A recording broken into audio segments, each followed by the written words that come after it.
जहर एक केमिकल है।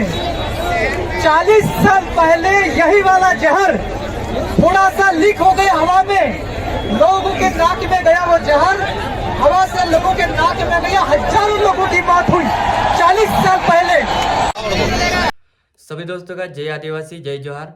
जैसा कि तुम वीडियो में देख लेता हशे की कमलेश्वर डोडियार ने आंदोलन कर रहा ते ह्या काय वजह से आंदोलन कर रहा और काय कारण છે तुम्हें मैं जो सब देखाड़ीश ना वीडियो में, तो वीडियो आखिर तक देखजो અને વિડીયો લાગે તે લાઈક કરી દેજો।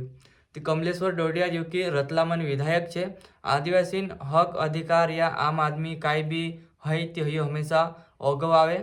और ભોપાલન जो કચરું છે જે યુનિયન કાર્બાઇડ ફેક્ટરી હતી જ્યાં રાખીને મિથાઇલ આइसोसाइनेट કરીને ગેસ હતી જે લીકેજ થઈ ગયેલી और તેર वजह से 5000 के आसपास माणसे मर गયેલા એને થોડાક માણસે ઘાયલ બી થઈ ગયેલા।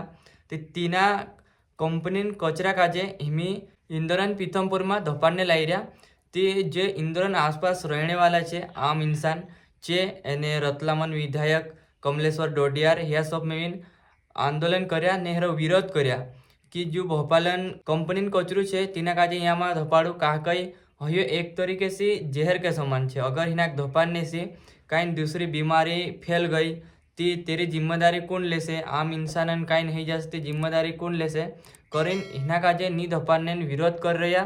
और कचरू 300 मेट्रिक टन से ज़्यादा है एने 12 ट्रक में मतलब कि यह कंटेनर है मोटला मोटला 3 में लाया इंदौर तीमी कचरू ते इंदौर ले आया। अब तीना काजे धोपाड़ने नी धोपाड़ने देने करीन जे इंदौर वाला है चे भी विरोध कर रहा ने मतलब जे नेता है चे भी विरोध कर रहा ते अब हिना कचरा धोपाड़ से इंदौर में और कसी का व्यवस्था करसे जो हिमी सरकार निर्णय लेसे ते तुमरी काय रहे कमेंट में देखा देजो ने वीडियो लगे तो लाइक कर देजो। भेट जा आपण एक विडियो में।